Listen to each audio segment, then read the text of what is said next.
Hello, everybody, and welcome to another Wrestling with COVID. And this is a very special one because this is being recorded on January 20th, 2021, the beginning of the Joe Biden administration as President of the United States. Jim and Josiah are here with me to discuss, well, everything that's going on with COVID and wrestling, but it's mostly about today, the inauguration of our 46th president, well, Jim and I's 46th president of the United States, Joe Biden.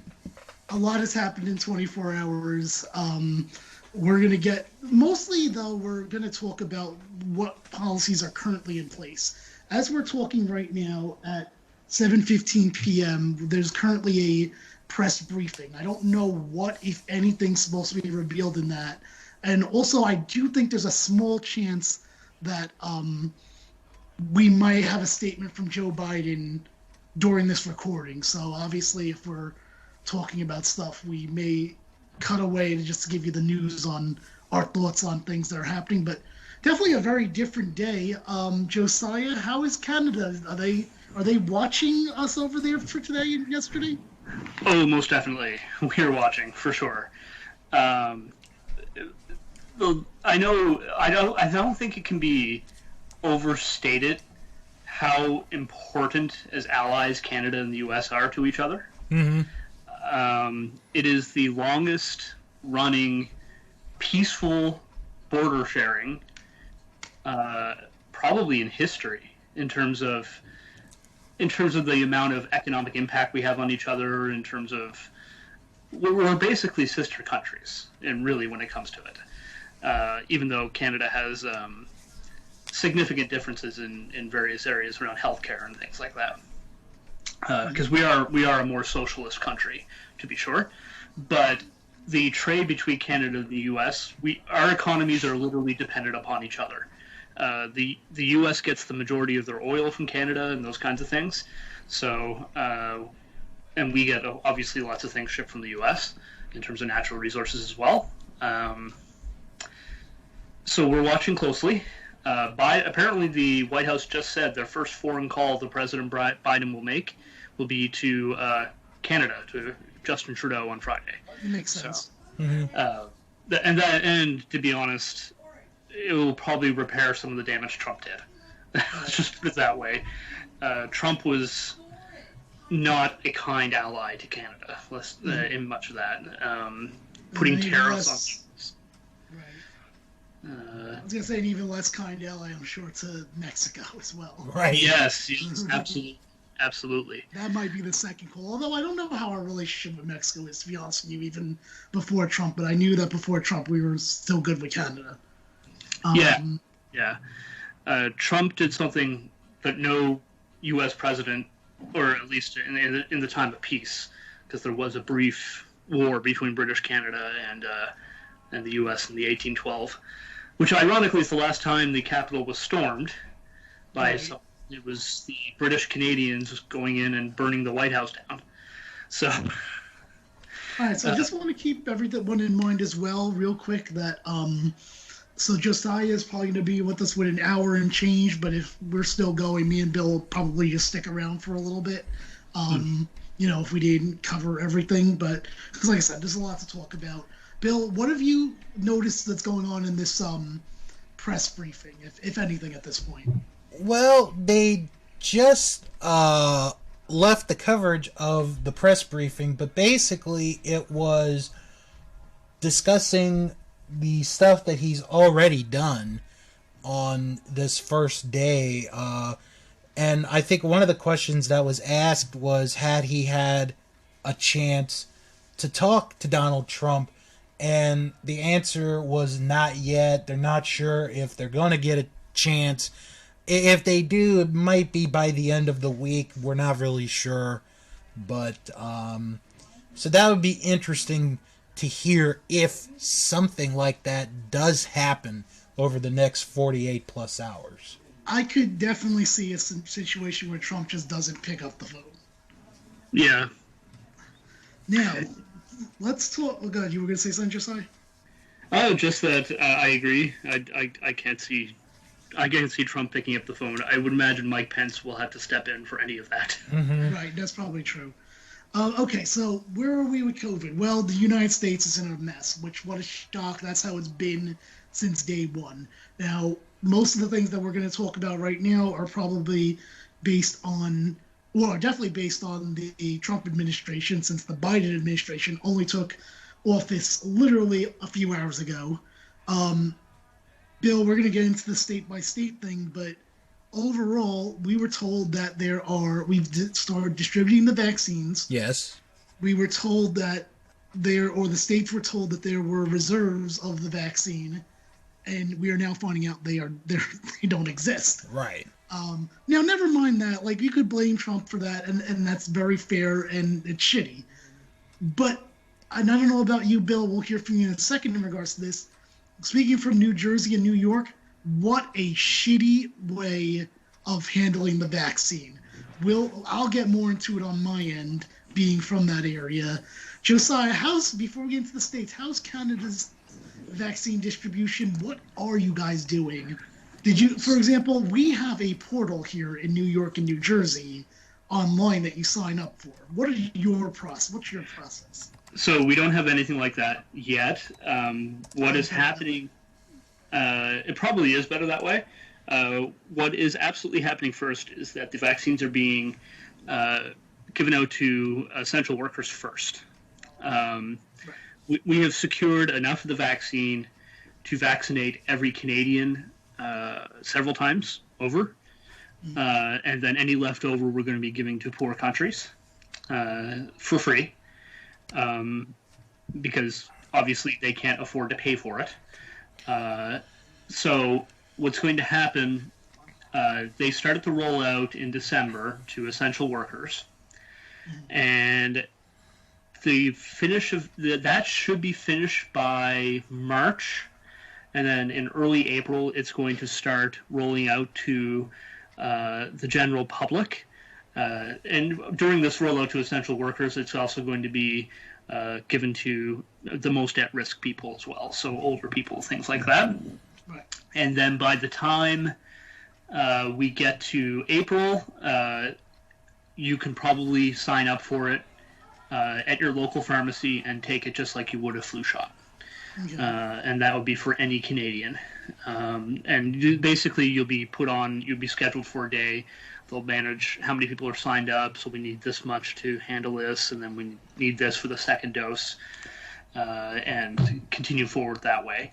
And so they're hoping, optimistically, that every Canadian that wants to get vaccinated will be vaccinated by September. Okay. Let me ask you this, since we're just hearing about, or since I've learned that, you're going to have extras or whatnot, and we just learned that Biden's going to be talking to, Trudeau, is that his name? I'm sorry. Yeah, Trudeau. Yep. On what it looks like to be Friday. So we're on Wednesday now, so it's not like it's tomorrow. It does seem like it's going to be Friday if I read it correctly on social media. Do you think that Biden's going to make a pitch that you guys know you're going to have extra vaccines while you send it over here to the United States? That would be an interesting thing. We've already committed to sending them to several poor countries, so I don't think we could go back on that. Yeah, but you can say instead of unless you gave a very specific number, it can be portioned down. Is what I'm saying. Yeah, maybe. I'm not going to say that's impossible. You know what? We might not even know it. It might be one of these things that no one knows about, like where they're not going to publicly say it because it's. At the end of the day, this is all politics, so. I'm just saying, I'm throwing it out there because I'm putting two and two together, as you said to me that you're going to have more vaccines. Yeah, we have secured dosages of all three vaccines. And also, do you know? And Oxford. You did say less or poorer countries. Have any countries been named on that list? I'm not 100% sure. I haven't read into the list itself, but I would assume there's a list that's specific names. Okay, I would assume that it is would be like African countries and things like that that are. I guess what I'm trying to get to is and I'm not saying that he's wrong or right, and whatever happens is it's very easy for Biden to go in there and kind of get us some more, and you not even know that, oh, that was supposed to be for poorer countries, or like I said, they don't even have to say anything at all. They could just ship 5,000 to us, or however many they have. Yeah, I'm not going to say that's impossible, because I don't really know what that will do. That will obviously be something the government has to negotiate with each other. But I do know there are plans in place to distribute vaccines to countries in need. But that's all I know. I don't really know. That's fair. As for the virus here, we're actually very deep in the second wave now. And the federal response and provincial response has been less than ideal. Sure. Now we're seeing a response that's frustrating, to say the least. The federal government, they've modified the employment insurance programs, which would be unemployment in the U.S. Sure. And I think we talked about that previously on a previous episode. But now we're in the middle of this second wave, and we know we're dealing with this for at least another 9 months until the vaccine can get out to as many people as possible. 9 to 12 months. And now entire provinces are going back down into complete lockdown, and they're not providing the aid needed financially for small businesses and for people who have to stay at home. We just moved to the red phase here in New Brunswick because we are getting peak cases here, which for us is, it's going to sound ridiculous, but it's like 35 cases a day. Right. But bear in mind, we have a population of 700,000 people, and in our largest city is 100,000 people. So that's a very high rate of cases over the last 2 weeks. And so they moved us back into the red phase, but they kept all the schools open, and they have kept many of the businesses open, although restaurants are now closed for dining inside again, thankfully. But we're seeing outbreaks in the schools now every day. We're getting reports of new cases in the schools every day. Yeah, so it sounds like the U.S. Okay, sure. And they're refusing to close the schools, which is very frustrating. So, and they're trying to keep certain parts of the economy open, but they're not letting people have the household bubbles anymore. We're all stuck at home. We're not allowed to go anywhere, and all that. But really, there's far less danger in me going to my friend's house when they're respecting all the rules, and I'm respecting all the rules, than either of us going to a store and having people on top of each other, basically, which is still what's happening. And we're seeing the outbreaks in stores. We're seeing the outbreaks in schools. And they're basically putting all the individuals on lockdown in their homes, but doing nothing to divert people from being at businesses. And part of that comes back to the lack of federal support as well. But before that, we had a minority government, which is in Canada. Each province has their own government. We have a premier and all that. And the minority government is one government doesn't have enough seats to have a majority of the power, so the opposition can choose to basically say don't do that, and they can't do it. And so they have to work together with the other party in opposition, because the seats are basically shared between the two parties. One's a little bit less, but they would be considered the opposition. And when that happens, anyways, there was an election, and now the government is a majority government, and they're doing whatever they want. And they're arbitrarily changing the rules as they see fit. Like, they just randomly modified the rules and said, yeah, schools are open because there are no cases in schools, when cases have been reported in the schools every day for like a month. So it's just really frustrating right now what's happening in that regard. And this is happening in other provinces as well. Ontario is a disaster right now. They're reporting 2,500 cases a day, those kind of thing. Alberta is a disaster right now. There are 1,500 cases a day. Quebec is a complete mess. So it's just we were doing so well. We were doing so well, and the rules from last year worked. The ones that we had, right? Which we talked about. I mean, you can go back to previous Messing with COVID episodes and hear like how well things were going. Just because this is basically a diary, just not updated as much, not daily, that of what's been going on during COVID. Pretty much. What was our first episode? Probably in late April. Yeah, about that. Early. It couldn't have been early April because I still had COVID, so I know that's for sure. I wouldn't have been healthy enough to do it. Yeah, because our first episode's when you were just recovering from it. Right, and I didn't recover really till at least May, and probably really longer than that. So no, so you can tell by those episodes like how well Canada was dealing with this. And Bill, by the way, don't forget if please chime in if there's breaking news that I'm missing at any point during our conversation. Actually, I do have something that came across. Okay. The Senate has confirmed Avril Haines as intelligence director, approving the first member of Biden's cabinet. Okay, so they're still approving the cabinets, I guess, a little slower than they maybe have hoped. Right. Okay. I mean, I'm sure there's not going to be a problem. I would be very surprised.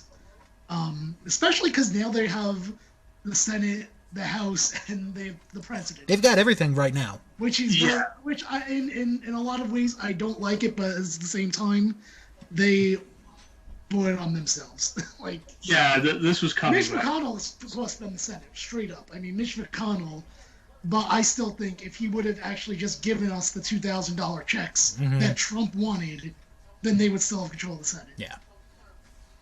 Anyway, going back to what the COVID stuff. Bill, let's hear from you a little bit here on Maryland, and how's Maryland been? Well, I'll tell you, Maryland, as far as distributing the vaccine, has been doing, for the most part, all right. They came out, and I actually have this in front of me. They created like a little pyramid of how it's going to be distributed. Okay. So they broke the top into 3 parts: 1A, 1B, 1C. That sounds like what they're doing around here too. Okay. 1A, which started about 2-3 weeks ago. Healthcare workers, residents, staff, nursing homes, first responders, public safety, corrections. So those are like the ones that got it first. Right, and I agree with those. Because I'm sure if our lists are the same, as we go down, I'm just going to get mad. But no, I agree with those, absolutely. 1B. No, wait, hold on. One question, sorry. And I ahead. probably should have asked Josiah this too. When you, like, I know all of us have like some kind of tier. I mentioned that I signed up to a portal. Josiah, you said you don't have any kind of portal or anything to sign up to. Then how do you know when it's your turn? Basically, it will be announced by the government that we can, and they'll. I expect we'll know more in the next 2-3 months about that. Okay. I think that what they'll do is they'll make an announcement that they got this many vaccines going to this region. Check with your local pharmacy for availability, and then they'll probably sign people up in the pharmacy, and then each pharmacy will put an order in and get it delivered to them that way. Okay, I got you. All right. Bill, and then so going back to you, what about you? Do you have a portal? We basically, you find a place that gives you the vaccine, and then you can sign up, email, telephone, and they'll, send you information about when you could go, when it's available. So wait a minute, when you say find a place, that means you're calling like a CVS and saying, I want to make an appointment for the vaccine? Yeah. Really? Yeah. See, we don't have. Well, okay. Well, actually, let me take that back. Not CVS necessarily, but like if you go to like a hospital, like okay, you could you could get an appointment set up. But like with CVS, there are some CVSs, and I'm sure there are where you are, Jim, where Yes. they're drive-through, and you just get Yes. the shot in the car. Right, but see, we're told here, don't go to CVS or any of these places if you don't have an appointment. Right. But well, anyway, let's continue through your list. Go Okay. ahead. Like So I said, this is where I think we're gonna be different in regards to where you are versus me. Right. Because I agree with that list 100%. Oh, 1A, absolutely. Yes. 1B is where I have a little bit of a problem with. Oh, by the way, do you have a 1C? Because I do have a 1C. I was gonna say because recently our governor created a 1C. I was like, are you kidding me? This is where it all goes downhill. Go ahead. Yeah, you're not the only one. Okay, 1B is assisted living, other congregate settings, adults age 75 and older. Okay, I'm okay with that part. Yeah. Okay. It's the next part that I don't like. Education and continuity of government. I'm sorry, education, professionals should not be a 1B. It should be a 1C, in my opinion. Right. And the reason I say that is because, in my mind, I really feel that our governor is maybe attempting to try to rush to get the schools back open, but, we're past the middle of January. That's what I mean. That's what I'm so annoyed because I hate. I'm like, look, just let them stay home for the rest of the time. Exactly. You're There's- already in the end of January. By the time you get to where you want to be, you're going to be in February. Exactly. What do you have? March, April, May. Oh boy, I'm sure we probably spent more money opening and closing schools during this time than if we would have either A, shut them all down, or B, kept them all open. Exactly. You aren't wrong. And to Ridiculous. what Josiah is saying, like the fact that the fact that their schools are open when they are on a red setting is absolutely absurd. It is absolutely ridiculous. Somebody over there needs to take control of that situation, close all the schools back down, and get your shit back together, honestly. Yeah, it's a mess in that regard, and none of the teachers are happy, and several parents have refused to send their kids to school. And that's a shoot from an American, brother, so We feel the same way here. I would say the general consensus among the populace is this is a disaster, what you're doing, and it doesn't make any sense. You've arbitrarily changed the rules, and you have put lives in danger because of the economy. I'm sorry, but people dying and our hospitals getting overwhelmed is going to be way worse for our economy than a shutdown for a few weeks. right. Right. And I mean, I know it's wishful thinking here, but I am definitely hoping in the next 24 hours there's some kind of shutdown. But I keep thinking less and less of that is even happening for us. And I'll tell you, I think the stimulus thing that we announced, that's one of the reasons why I think it. But we'll probably get into that a little bit later. All right, Bill, let's keep going down the tiers. Okay, so That way I compare mine to yours. right. Okay, so 1C is adults age 65 to 74, essential workers in lab services, agriculture, manufacturing, postal services, etc., etc. Then you get to number 2. And this is, as soon as I saw this, I thought to myself, if Jim lived here, he'd be pissed off. He'd be calling me. I might be mad right now because there's one thing you haven't said that I know that we have here that I was absolutely furious about. So go ahead.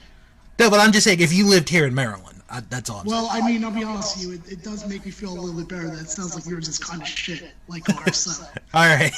Okay, number 2. Adults 16 to 64 at increased risk of severe COVID-19 illness due to comorbidities, essential workers in critical utilities, transportation, food service, etc. And at the bottom, number 3, the general population, including healthy adults age 16 to 64.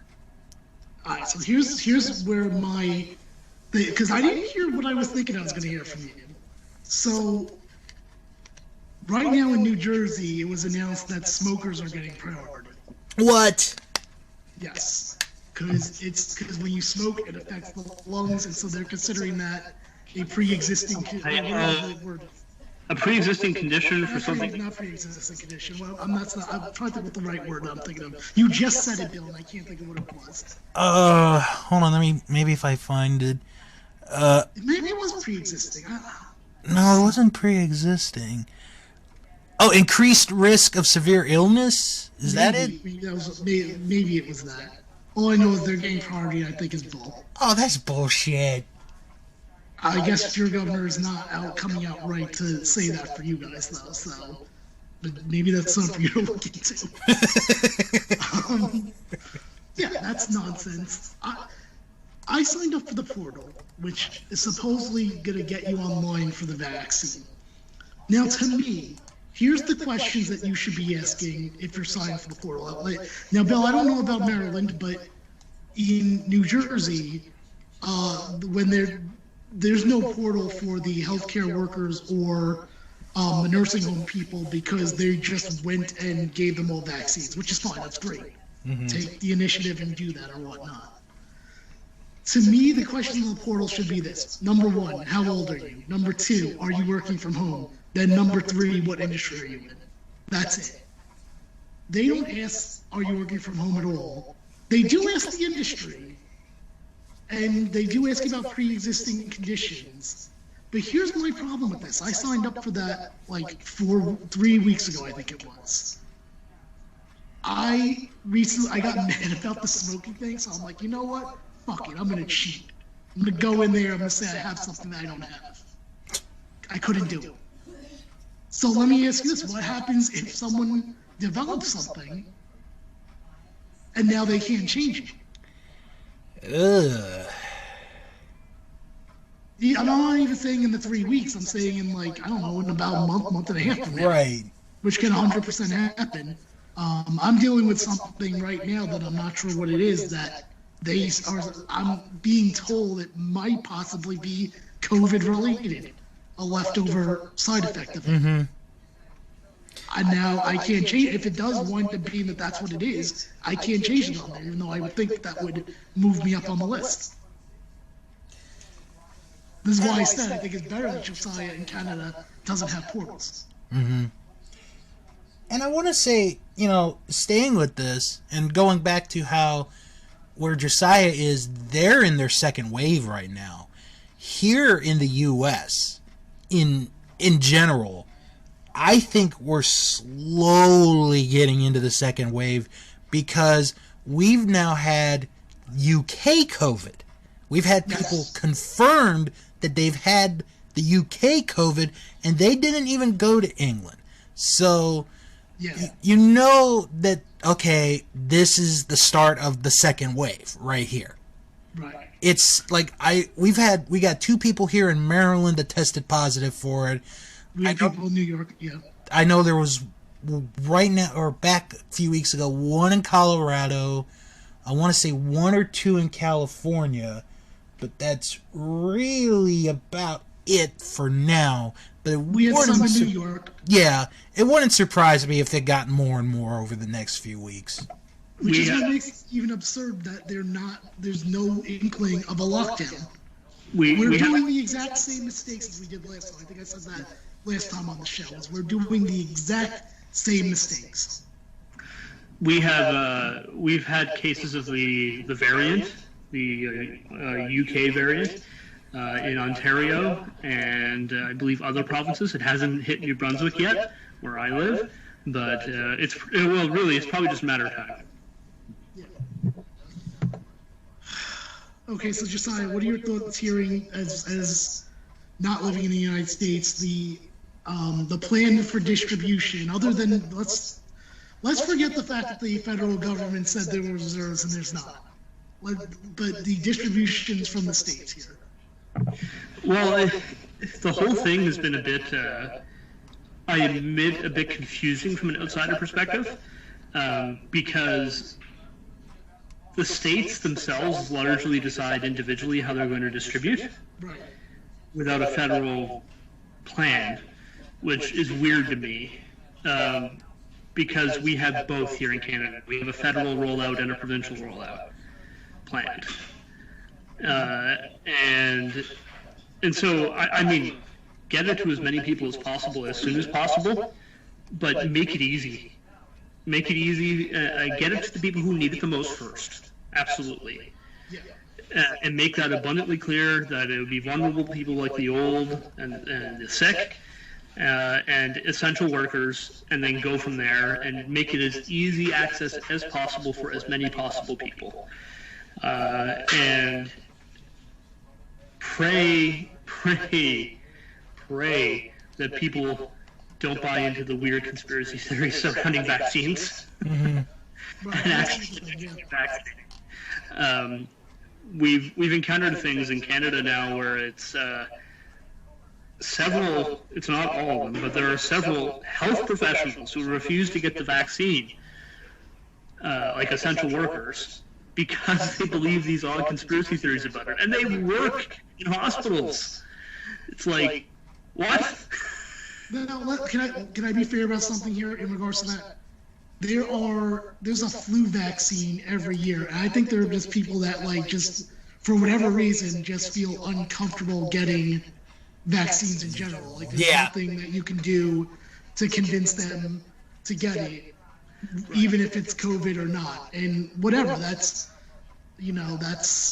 I guess that's your choice. I mean, my thing is, and I think we talked about it last time, was then you also shouldn't be able to, when things start opening up, be able to purchase a ticket to like a sporting event or concert, theaters, anything that involves a ticket. You have to show some kind of card that shows you got the vaccine. And if you didn't get the vaccine, I'm not saying you're blackballed forever, but I am saying that you have to wait until at least 2023. You have to wait until this virus has run its course then. Like, sure, really. Okay, that's fair, Yeah, and thank God it's not like the flu, that it doesn't mutate as much as the flu does, because that's why the flu needs a vaccine every year, and the vaccines themselves are only effective for about 6 months, because the flu mutates so often that it's impossible to stay on top of and find a permanent vaccine for it. But this one, while the UK variant is distressing and all that, the vaccines are still effective against it. Yes, that's what I've heard as well. So. Well, and it's because it really hasn't done much to change the protein. It just changed how it's made it more infectious, which actually, in some ways, I guess it spreads the vaccine faster, but it also makes it burn out, or sorry, not the vaccine, the virus faster, but makes it burn out faster as well. So that's potentially something that you can take advantage of, and the mRNA vaccines are fortunate that they can be modified as necessary because of the way they're built. They don't actually contain any of the virus. They just teach your body how to produce the proteins that look like it to fight it, which is probably why that vaccine is also extremely safe. Like, if everyone has been worried about getting injected with a dead form of a virus, which, by the way, it's dead, it can't do anything to you, but this should alleviate those fears because there's no virus in it. It just tells you how to make a protein that looks like the virus, and then your body produces antibodies to fight it. But with that being said, there are other vaccines that have a dead part of the virus. The Oxford one does, which is fine too. I have no issues with any type of the vaccine as long as it works. No, I agree with you as well. I mean, look, at this point, I think enough people would have gotten it that if there was some kind of reaction, we would have 100% heard of it by now. Oh yeah, absolutely. That's not something that you can hide. It's certainly something that the victim would be possibly even suing the company for, if something drastic were to happen. So that's the way I look at it as far as that goes. Like, that's why I think at this point it's can be considered safe in my opinion. Yes, and I mean, and there are some people who have allergic reactions and things like that, and those people shouldn't take it. If they've had an allergic reaction in the past to a vaccine, you probably shouldn't take it. But for everyone else, most people were vaccinated against many things as a baby. Most of us were. So I don't know why you would hesitate to take one now in that regard. But like I said, unless that's I do believe it's a personal choice thing. I do believe that. I don't think anyone should be forced. But at the same time, I don't know if, unless you can produce a card saying you're vaccinated or whatever, if you should be allowed to travel internationally or something like that. Right. Or, like I said, in my opinion, to go to any kind of places that would have a lot of people in it, like, we mentioned a concert or whatnot. Yeah, go ahead. Even with the international travel nowadays, like if you're going to another country, they recommend you get your vaccinations all updated before you go. Like even if Canada go to the U.S., it's like you go to your pharmacist, get your request or your doctor, and get your vaccines all updated. Make sure they're all up to date before you travel. Like that's common sense. Bill, quick question. So I'm still watching this video on YouTube about the press conference because I never turned it off because I'm obviously doing the show. Are they gearing up for another press conference? Because everyone's now sitting back to where they were, and it looks like they're doing a sound test with one of the guys that's there. Do you have any word on this? I'm looking, and I'm not really Can you look and seeing much. see if any of the news networks are saying like President Biden scheduled to appear at 8 p.m. or something like that? No. That's weird. All right. Kind of switching gears a little bit, but not really, about vaccine distribution. I would like to call out Charles Barkley. Did either of you hear what Charles Barkley had to say? I didn't hear exactly what he said. I did not.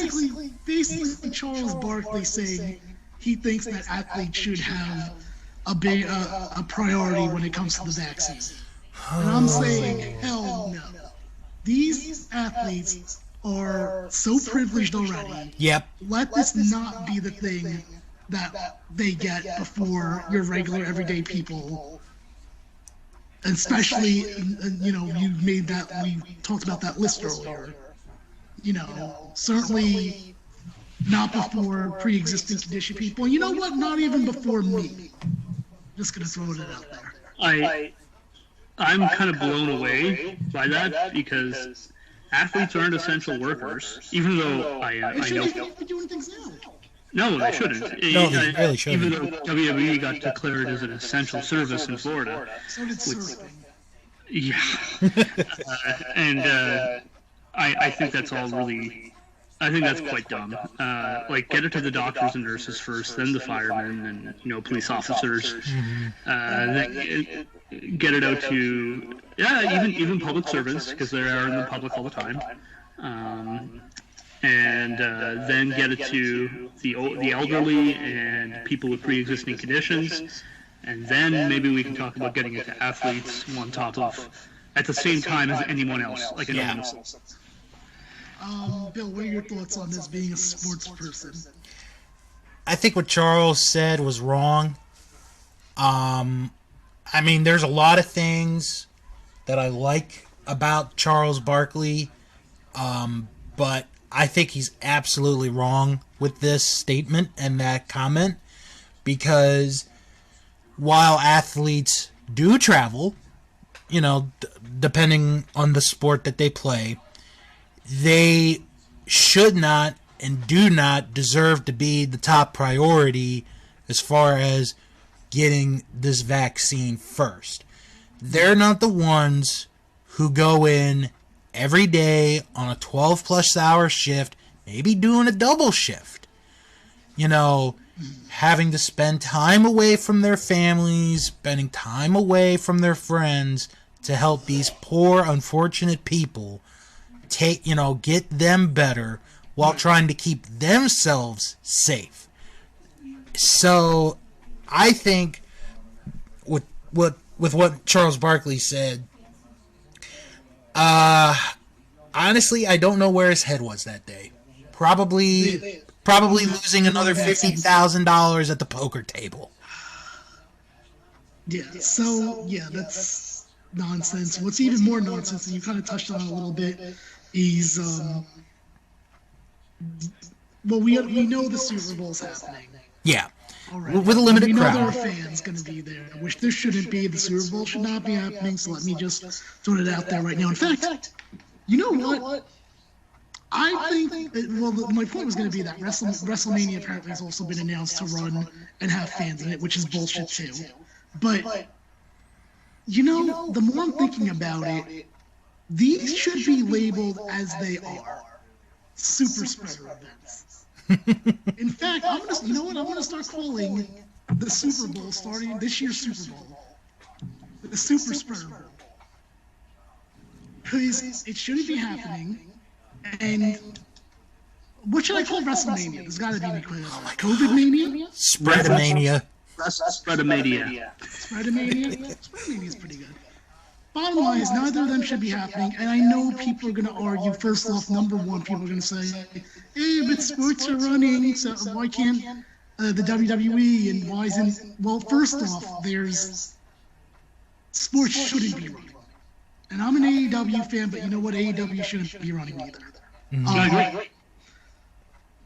So, but here's what makes WrestleMania and the Super Bowl worse than an AEW or your random game in.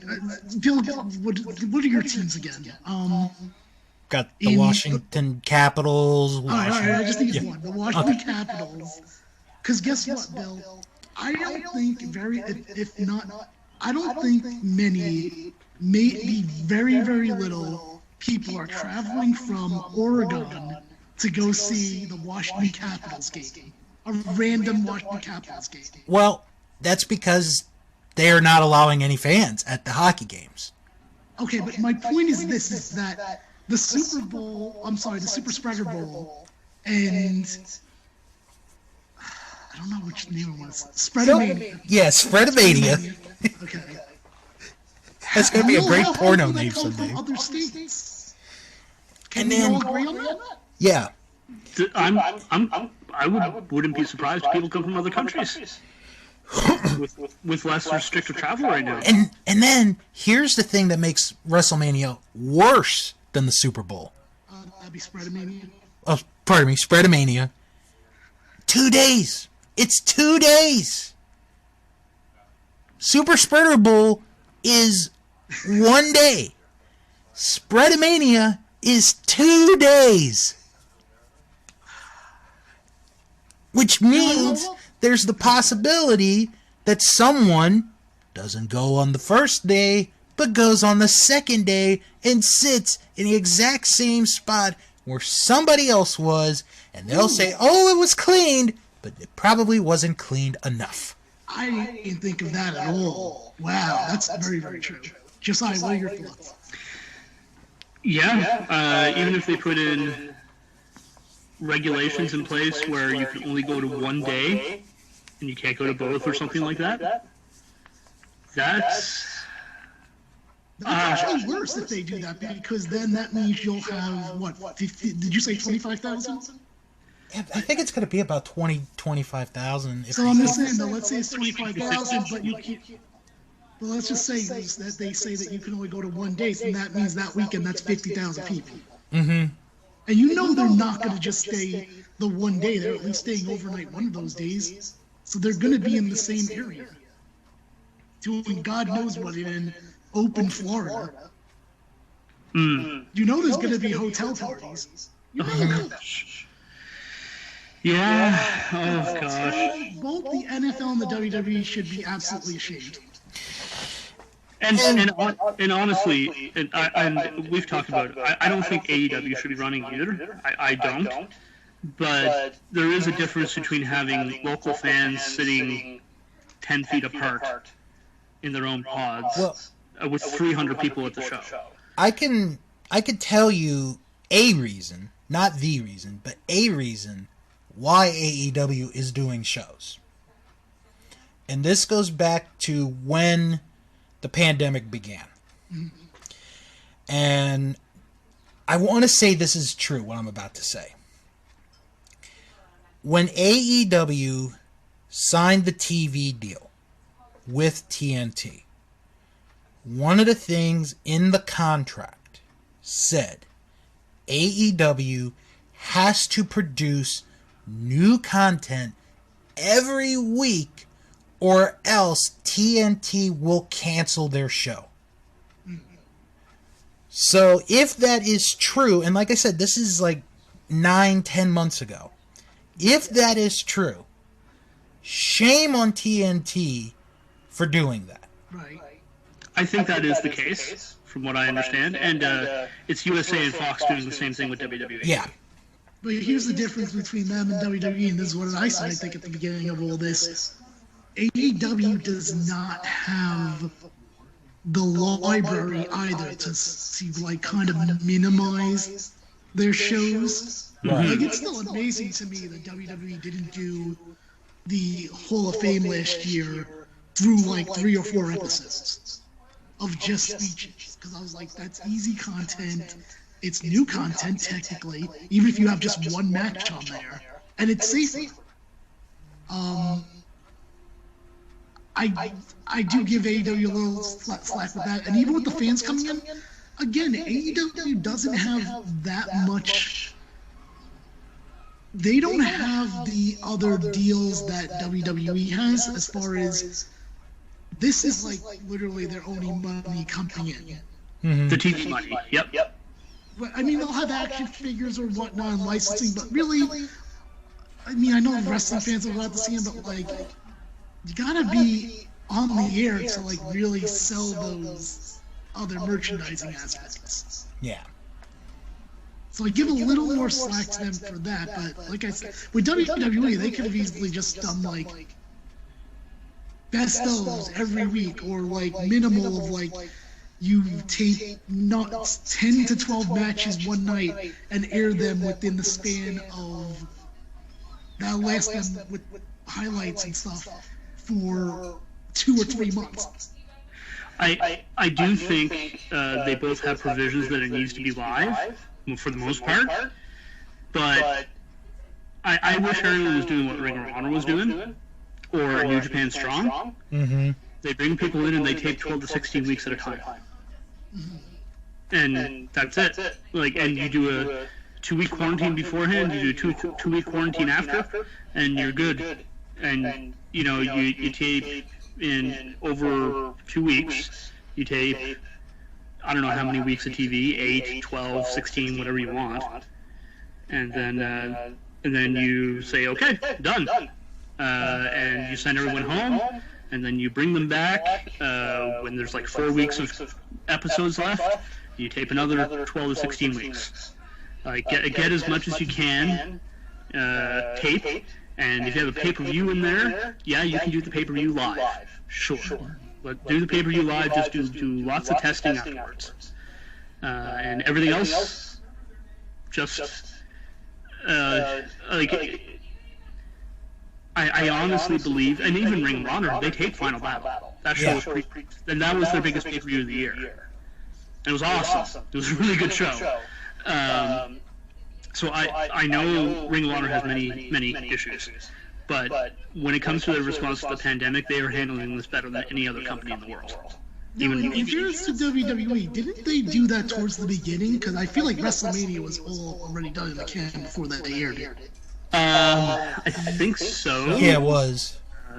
Yes, and I know they were pre-taping some of their TV. AEW did pre-tape like 6 weeks at one point. Yeah, that was crazy. I remember that. But I really wish they would just keep pre-taping. It doesn't hurt the ratings as long as the show's built well. That is. But the thing is, there's more money in live TV, and networks want live TV. And since they were the only live sports, in quotation marks, running, there was a lot of pressure on them to come back and run live. And I don't think they should have, and shame on the networks for requiring that in a global pandemic. But it's where we're at. Yeah, and like I said, I have more sympathy for AEW for one main thing, is they haven't been around that long. They don't really have many chips to play in regards to this. Whereas, I mean, we can go on and on about like WWE has all the resources to not let anyone go and all of that, and yet they make bad decisions. You know what? I'm not even saying bad decision. I'm saying just not ethical decisions. I guess is what I'm probably trying to say. Well, there's a difference between making the right decision for business and the right decision morally. Right. And I wish they made the right decision morally, but it is what it is. I mean, what can we do? Sorry, guys, I gotta head out. But That's okay. You know what? You don't want to stick around for us talking about how Kyla Braxton lied about COVID, possibly? Oh, no. no. No, she posted a picture. She claims it was from the past, but yet you see someone in the background wearing a mask, and it's a bar, and there's a sign that looks like it could be a maskless thing, like, please wear your mask. Of course. I did not see I don't know that. why she has COVID twice. She might get it a third time. Well, presuming that you can, presuming that hopefully the second time give her immunity, but we'll see. But yeah, I gotta head out. I'll let you guys take the heat for that. Okay, no problem. All right. All right, Josiah, thanks a lot. We'll talk to you later. Yep. Good talking to you guys. All right, bye-bye. All right. All right, Bill, for you, so what are your thoughts? Did you see this at all or not? No, I haven't seen this. I think I just saw it right before I came online. I'll tell you where it was. It's like on Instagram, and I think this is her. I'm pretty sure. Yeah. Kayla Braxton WWE. It was posted.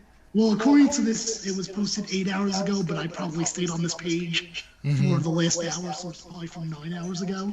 Okay. Do you want to go to it real quick just so you can look and see if you want to see if I'm looking too much into it or not? Because I found it online at some point. Let me check. Her thing is Kayla Braxton WWE. Okay. Kayla Braxton WWE. Okay, there we go. Now this would have been probably from about 8 or 9 hours ago. Is it one where she's got her? It's her friend. Okay, yeah, proud friend post. Yes. So Yep. look at the picture, right? Now she's claiming these were pre-COVID. So with your BS, as she says. Look at the guy on the right, clearly wearing a mask. Yeah. I would argue that one of those signs in the back are asking you to mask up. So now, Bill, I don't know. I don't think you do this much, but before the COVID, I did a lot. I went to a lot of bars. Right. And pre-COVID, no bars really had please wear a mask. Nope. Or people wearing masks of, hey, I'm just going to wear a mask into this bar. Unless it was like a joke or something. Right. So, what do you think? You think Kayla's lying? Oh, yeah. Yes. And then she'll be the first to complain, why is everybody being so mean to me on social media? And then it'll be like, this is why you have it for the third time. Which now I'm wondering if she even really had it once or twice. Not that she was lying Right. with that completely. That like one maybe was COVID and then the other was just like COVID-like symptoms. Which, by the way, did you notice, stick on the COVID thing, if you type in COVID in Google right now, yeah, if you can, type in COVID on Google, let me know when you do it. Okay, I have done it. Alright, so scroll down for health information. Health information. Okay. It says symptoms, prevention, treatment. Yes. Now scroll down a little bit more. So look for emergency warning signs for COVID-19. That section? Yes. Some of these these feel like they're new because I don't remember some of these. Trouble breathing, yes, I remember. Persistent pain and pressure in the chest, I remember. New confusion. That, yeah, whatever that is. I don't know what it is. This one's interesting. Inability to wake up or stay awake. Huh. Which I 100% had. I think I slept for like 16 hours one day. Right. When I had it. Because I remember because I kept Tiny 2 Adventures on. Because dramas irritated me for some reason. Swear to God, I forgot what show I had on. Not that it mattered, I was just kind of having something on while I'm basically passing out constantly. Right. But every time I would put on like a drama, I would get really annoyed and really sick and have to go run to the bathroom. And then at one point I put Tiny Toon Adventures on, and I guess, I don't know, maybe it's because it's colorful and cheery, it didn't irritate me for some reason. Perhaps. And then the final one on here, Bluish Lips or Face. That's a new one. That's a new one. Now, I was having a talk with my mom the other day, and she told me, and this was something new that I learned, because she was reading, I guess it was a study or an article that was written, and it said that people who end up getting COVID, their lungs end up being worse than a person who's smoked like most of their lives. Yeah, I've heard that too. And that's a scary thought too, especially for those who, let's say, they've never smoked in their life. Right. Mm-hmm. So that's a scary thought. Yeah. No, I agree. So, like I said, I was just curious if you knew about these symptoms. Let's see, what else do I have on my list here? Nothing new from Biden, right? We're at 8:10 p.m. Eastern Standard Time right now. Right, and in about 20 minutes, they're supposed to start airing a celebration of America or some bull crap like that. Okay. Yeah, maybe that's the concert or whatnot. Yeah. Luckily for me, you had mentioned the lungs. I don't believe, no, I mean, I've been to a bunch of doctors with some other stuff that's been having an issue, but no one said anything to me yet about, like, we're concerned about your lungs, so I guess that's pretty good on my end. All right, what, do you have any other COVID topics? McIntyre, of course, we're not talking about that. Right. I'm trying to think if there's anything else. I mean, not really that's come up the last few years. Yeah, it was definitely more of a let's see what's going on in the government. In fact, I probably want to try to revisit this in like 2 or 3 weeks so that we can see what Biden's, right, plans are at that point and how much of an implement. Oh, I got one to talk about. So he did something that it took Donald Trump forever to do. I actually wish Josiah was here for this one, but apparently he's supposedly doing the Defense Protection Act. Do you know what that is or no? No. Okay, so Trump was criticized a lot for not pulling the Defense Protection Act. And the reason was because the Defense Protection Act is basically, you have other companies that do not work that isn't in their field to help with supplies. So Trump was criticized on it last summer because we needed like masks and protective gear and stuff like that for our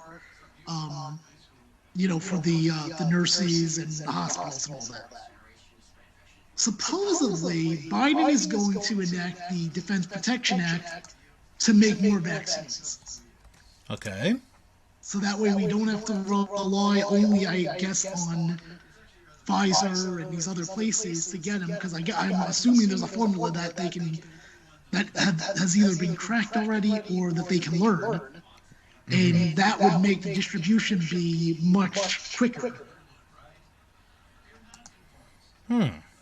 So again, this is something that Trump could have done and he didn't. Right. What are your thoughts? I mean, yeah, I think Trump should have done it. Well, I mean, obviously he couldn't enact it to do what Biden's doing now because we only learned about the vaccine in late November. Right.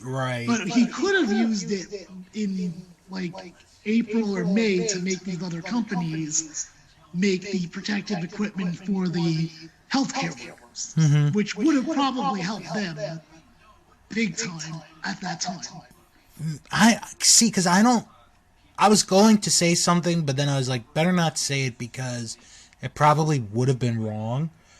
But like you said, back in April and May, it was one of those things where it's like, oh, this will probably or some people, not all people. Some people were probably saying, "Oh, this is going to be gone by this amount of time." Right, when mostly Trump said that. Yeah. right, when in reality, it's even longer. So, yeah, I'm okay. I'm fine with Biden doing that. First day on the job. It's not, to me, it's not him saying, "Oh, I could do this better." It's just him doing it right away. That's the thing, is because it took Trump denied, and then, I mean, was there even a point that he recognized it? I don't think so, really. I mean, other than maybe when he got it, which I think people tend to forget about, that he actually got this virus. Do you even remember that at this point, or no? No. No, because remember, and then he came out during in the White House, and the supporters were out there, and then there was like, this is when the first talk of the 25th Amendment was being tossed around, because they were like, well, what happens if something happens to him? And then they were all criticizing him because when you did the math, he did like some kind of thing in the Guardian mask list, so it's like, oh great, how many of these other people have COVID, which I believe that's what led to Chris Christie getting it. Mm-hmm. Which I haven't heard from him, now that I'm thinking about it. I don't know how Right. he's doing. Right, McIntyre. So what's going on there? Okay, so what happened with Drew McIntyre is the weekend before the January 11th Raw, it was announced that he had tested positive for COVID. And, there were reports at first of, some people had gotten it from a party. Well, Drew never went to this party. I remember this, okay. So he was fine the night that they did Legends Night, which I did not watch, thankfully, because it sounded horrendous. Yeah, oh my gosh, from what I read, well, from what I was told, there was a segment with Miz and Morrison that people are considering the worst segment of the year, and it wasn't even, it was the freaking first segment, apparently, of Raw in the new year. I think that's saying a lot right there. It is. So, he's fine then. On Wednesday, he's fine. And then, because I think, like, that Monday, he was supposed to wrestle Randy Orton in a non-title match. Because, that's what the world really needs right now, is another Orton-McIntyre match. Then, it was announced on WWE.com that Drew tested positive for COVID. Which is historic, because they've actually never recognized it until then. Right. And then... Took them 9 months. And then to make things even more interesting, Drew does kind of a public service announcement, with the keyword being kind of. And it's like, "Hey, I'm Drew. You should go with your mask out." Something like that. I mean, it's a good message. I mean, it is. Saying it, so. And I think he even says COVID in the message. Okay.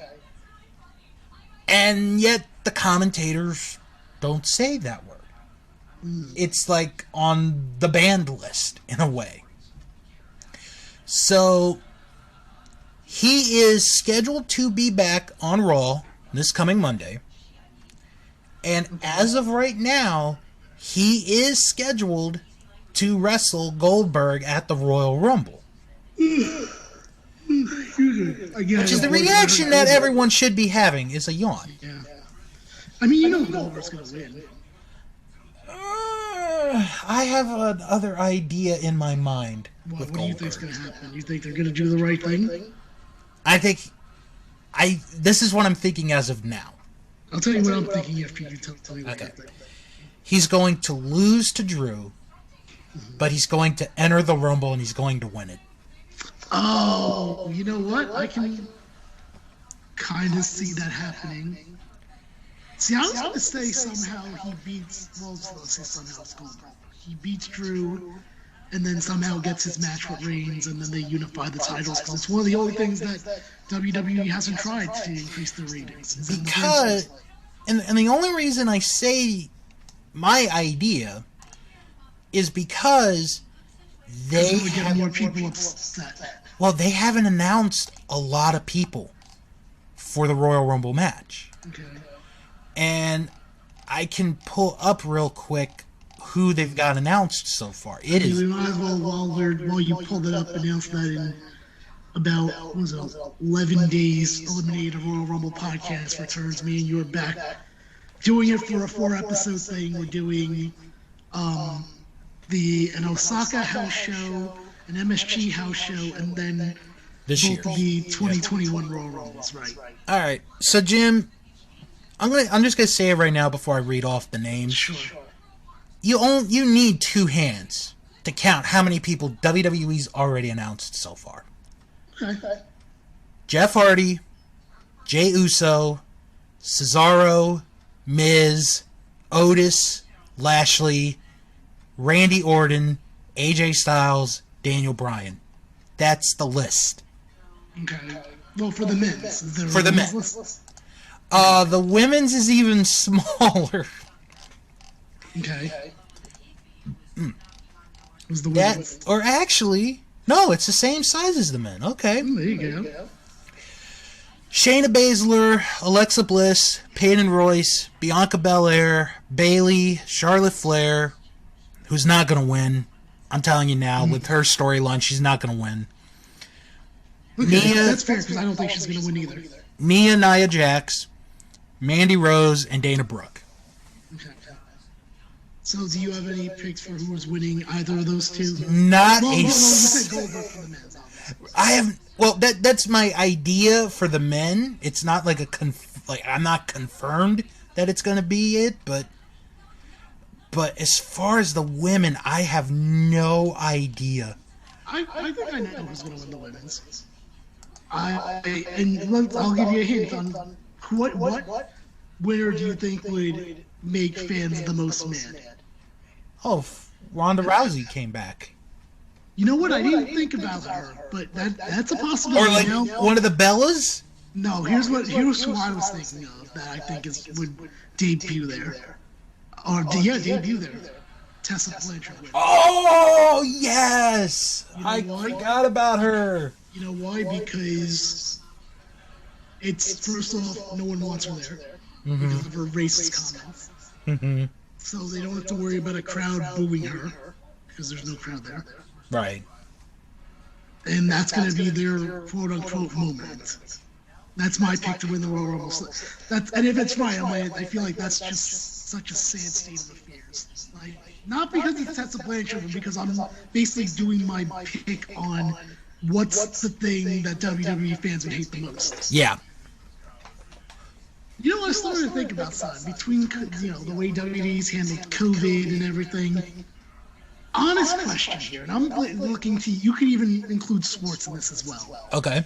Because I was like, really, has there any been, can you name another company that, like, openly does things that their fans hate and knows that they hate? The only thing I was able to think of, but they've redeemed themselves in recent years with The Mandalorian. I would have said Star Wars. Right. What about, and I'm only putting this out there, what about the DC comic movies? I was thinking of those two. Yeah, because it's like not a lot of people like them when Marvel has just obliterated them in the box office. Yeah. I think that's a good candidate. I still say I'm still saying WWE because they do it more consistently, but it's a good guess. All right. I don't really have any other COVID topics or wrestling topics. Well, I have one more, but we'll talk about it if it's our last topic. But do you have anything before we head out? No, I really don't have anything else. I mean, yeah, like I said, right now we're kind of at a still because we're waiting to see what the Biden administration does in regards to COVID, but I think it was important to talk about the distribution. My last thing is just kind of talking about the setting of the inauguration today. What did you watch? It was definitely a unique inauguration built on two things, on the fact that there might be protesters and, in some cases, insurrectionists. And the other built on that there's COVID out there. Yeah. So we didn't have a large crowd. Most people, from what I can tell, were masked. Yes. But what did you catch anything during the day or not? I did watch. When I turned it, they were starting to swear in Kamala Harris and then Joe Biden eventually. You could tell the space, how spaced out everybody was. And, like, my mom, who has seen so many inaugurations in her life because she's lived in D.C., lived near D.C., it was one of those sites that I don't think anyone who's ever lived in D.C. their entire life would see such a small crowd, because of this pandemic. Yeah. The other thing that kind of worried me, now that I'm thinking about it, is on the stage, number one, how close everybody was sitting next to each other. Right. And number two, when some of the performers came on, especially Garth Brooks, who, yes, after singing Amazing Grace, I had to have it on mute only because I was still working, but I had the TV on, I had the closed caption on. He was going to every former president there was, and either giving them a hug or a fist bump or a handshake. And it's like, dude, what the hell are you doing? Right. And then there was one funny moment that I caught.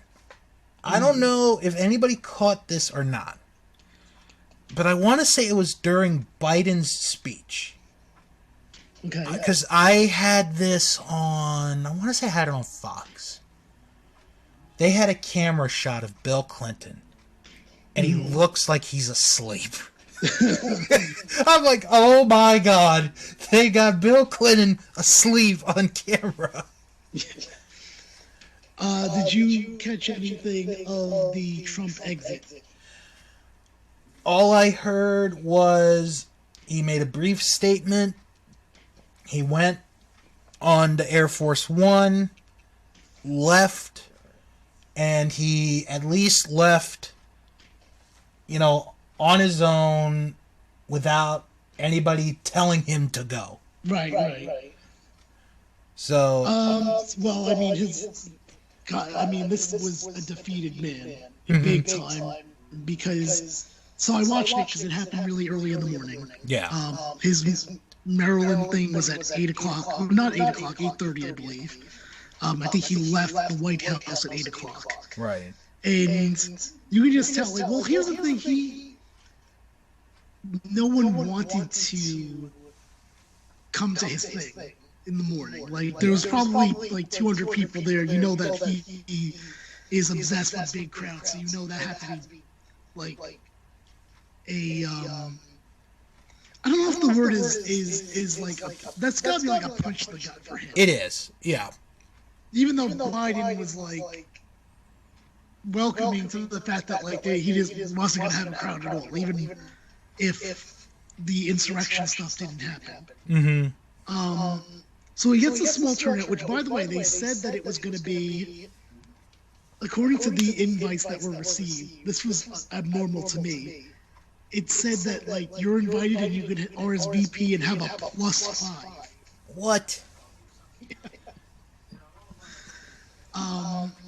So, you know, he made his little thing, he said what he needed to say, and then he left. And it was quick, I think, because if he stayed too much longer, he would have exposed how little of a crowd there was there for him. Right. And then he went off into Florida. I think that's where he's going to live now. And when he landed, there were people there welcoming him and having Trump stuff on and, you know, still behind him. There are those people that, Sure. you know, are going to stay behind him no matter what. Right. But I do wonder if it's a bit less because of... You saw he pardoned a bunch of people. I'm sure you saw that, right? Yeah, some rappers, some people in Congress. Right. I know the people. I know the people on Facebook were wondering if he was gonna pardon the Tiger King. Which that was the funniest story. The Tiger King. I don't know anything about the Tiger King, by the way. I never saw the documentary. I haven't watched. But supposedly the Tiger King, I think his name was Joe Exotic. Yeah, Joe Exotic. That's his name. He rented a limo, expecting a pardon so that the limo would bring him to, I guess, wherever he wanted to go. And he never got pardoned. And the White House confirmed that he was not on that list. Mm-hmm. So he looked very silly.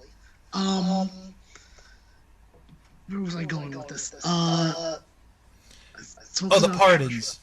I know now. Okay, the pardons, like... I think he might have lost some more of his base that he's not, and he doesn't realize it, because I think some people were expecting him to pardon some of the people that stormed the Capitol. Mm-hmm. In fact, I think it was on one of the news networks I saw. They read a quote from one of the people that are currently being charged for, because you know charges are being brought now. Like, yes. An arrest has been made. Yes. I don't think anyone got a sentence yet, but, you know... that's going to take time. But one of them said I don't remember if this is not an exact quote, but they were like, if the fucking Tiger King gets a pardon and I don't, I will not forgive him for this, or something like that. Mm-hmm. So I think if he didn't, and I didn't look at that list. The only one I noticed that I was like, "Ooh, this seems wrong," was Steve Bannon. Right. But other than that, like, I didn't see anything that was like, "Oh, this was someone that attacked the Capitol on the 6th." I think some of his supporters are going to be like, "He didn't look out for me, even though he told me to do this." You know what I'm saying? Yeah. So I don't know. Now, I will say real quick, now that I'm thinking of it, somebody posted this picture, and it ended up being, like, a real picture. Apparently, John Zandig is a Trump supporter. Really? Yes. Let me see if I can find the picture real quick. I mean, I know that Lil Wayne was successfully pardoned as well. Right. Which, I don't know, his was on something with guns. I don't know too many of them, but off the top of my head, I was like, yeah, this doesn't really seem that bad. Like, I was looking for him to be like, here's someone that murdered 3 people, and like, I was looking for like the worst people to get pardoned. Maybe some of them are. I haven't read all of them. So. Right. I still don't know what the Tiger King did, so. Yeah, I've never really... So yeah, this is a real... picture. Oh, God, yeah, this is a real picture. Okay. Yeah, I thought you were doing it now. That's why I was waiting for you. Yeah, I'm... And then we'll head out of here. Okay. Yeah, so we have the Royal Rumble Eliminated podcast coming back. Have no idea who the guests are going to be for the 2021 Royal Rumbles. Right. You know, a lot of people are criticizing while I'm waiting for you to send this picture. Because I know the big thing has been about, like, I guess people are declaring themselves in the Royal Rumble, and I read, like, people are like, how come this guy can just declare himself? And I'm like, from doing the Royal Rumble podcast, it's not like this is the first year that's ever happened. Exactly. In fact, the earliest that I can remember, and here it is. Let me see this. There he is. Yep, there he is. I'm John for singing. The earliest that I can remember, I remember someone being able to just declare themselves is 1997. I'm curious if you remember any time sooner than that. No, that seems about right. And that was Shawn Michaels, I believe. Mm-hmm. Where he declared himself in that he'll be at the Royal Rumble because it was his return. Right. Oh wait, no, that's not right because he fought Sid. That was his. Oh, return. you mean are you thinking 96? I am thinking 96. Yes, Okay. 96 is correct. Yes, thank you. That was after the Invigorated Head. Right. So, but other than that, I mean, I remember. I would love if you remember what year this was, but you're probably not going to. Wasn't there a year where they did house show qualifiers, but like it was so fucked up that some people were like in 2 matches? Yes. I feel like Kane was in like 3 matches for some reason. I want to say it was like mid 2000s. Right. I feel like it's either 2005 or 2006. Right. And then I'll tell you another one, which is actually kind of funny because I didn't even know this until I watched it on YouTube. When they started doing, hyping up the 92 Rumble. And again, I'd never seen this. I actually had never seen this. Like, during, like, the episode of Wrestling Challenge, Gorilla and Bobby Heenan are like, well, there are wrestlers that are putting in, like, their petition to get into the Royal Rumble. Like, they're trying to declare for entry and is like, well, only Jack Tunney can make that decision. So, did you see that Adam Pearce wrote something in regards to the criticism of that? mm-hmm. And all he did was make it make less sense, if I remember correctly. Let me see if I can pull it up real quick, and then we'll get going. Adam. By the way, thank God I didn't. I don't even know what his thing is. Do you know his Twitter thing? Let me look it up. I think is it Scrap Iron? Maybe. Yeah, Scrap Daddy AP. Yeah, there it is. All right, let's see. Here we go. He writes, it's actually pretty simple. Those that have been granted the ability to simply declare entry into the Royal Rumble by management are free to do so. Those that haven't must qualify. I don't write the rules, I enforce them. So, then how is that determined then? Right. See, because if he didn't say anything, I would have just defended them and be like, look, guys, the Royal Rum's always been fucked up with, like, how they decide who's actually in it. Like, you can't be mad. That's something you can't be mad about for this year, because they've done it for a long time. Yeah. But after he said that, I'm like, no, now people have a right to be mad about it, because he just made it more confusing. By the way, thank God I didn't get invested in that storyline from what I read. I was like, oh, I kind of want to like this, but I know they're gonna ruin it for me, and they ruined it the next week. Yeah. All right, Bill, let's head out of here. Where can people find you? Yes, you can follow me on Twitter at House of Bill. Follow me on Instagram at MrBilliam85, and check out my podcast. That wrestling show comes each and every Friday. All right, and you can catch me at that'spodcasting.com. That's podcasting on Instagram and Twitter. And have a great night, everyone. See ya.